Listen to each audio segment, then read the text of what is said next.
I'm Haley Taylor, and you're listening to the Rough Draft Diaries. On this episode of the Rough Draft Diaries, we're celebrating St. Patrick's Day, which we've never done before, but seeing as it lands on a Wednesday, I couldn't miss my shot to interview a local Irish band. Instead of doing a phone interview, I jumped on Zoom so we could fit everybody into the episode. Hey, there's the boss.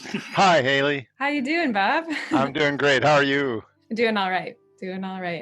The boss is Bob Midden. He's one of the founders of the group.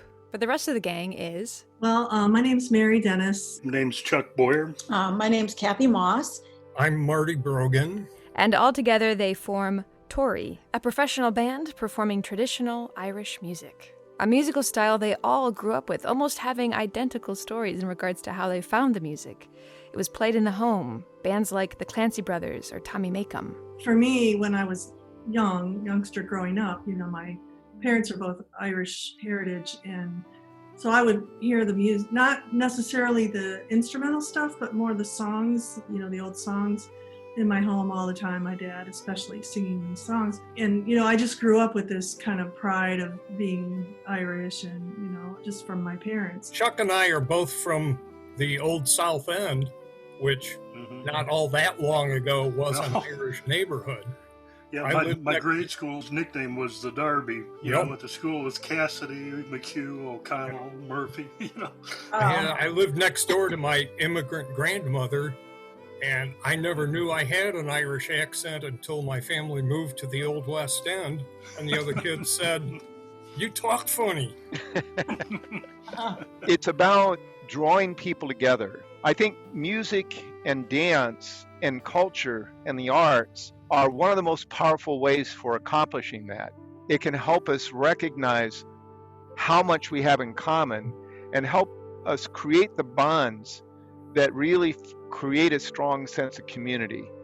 Community is such a huge part of the mission statement of Toraigh that they've even created a series of lessons. They call them the slow sessions, introducing new learners and listeners to Irish music. So we started teaching people. How long ago was that, Mary, when we had our first slow sessions? At least 15 years ago. Yeah. Anybody who's interested in learning to play the music could come, and we helped people become introduced to the simplest instruments in the repertoire if they didn't already have a mastery of an instrument, and help them learn the style, the techniques, and the tunes.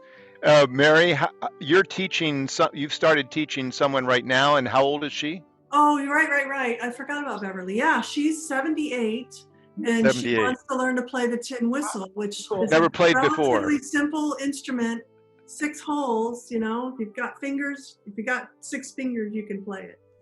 Again, Toraigh thrives on that sense of community, but as you know, community has been difficult to create over this past year, especially for musicians. Toraigh has shifted to using Zoom to practice, with one member of the band playing their melody line, the other members muting their microphones and playing along in their own living rooms. It's been difficult and a challenge, as most of these musicians play in other genres and with other bands as well. Being trained as a classical musician, you spend hours in a practice room, and so it's very solitary, and we've all been doing that, practicing our own parts. But then it's extremely difficult to not have anywhere to put that practice, obviously. And so, like Bob was talking about the Zoom rehearsals, which are not ideal, but it's given us something each week to work towards as we play somewhat with each other. We hope for a day when, we will be able to play for audiences, and we miss that and we miss the playing.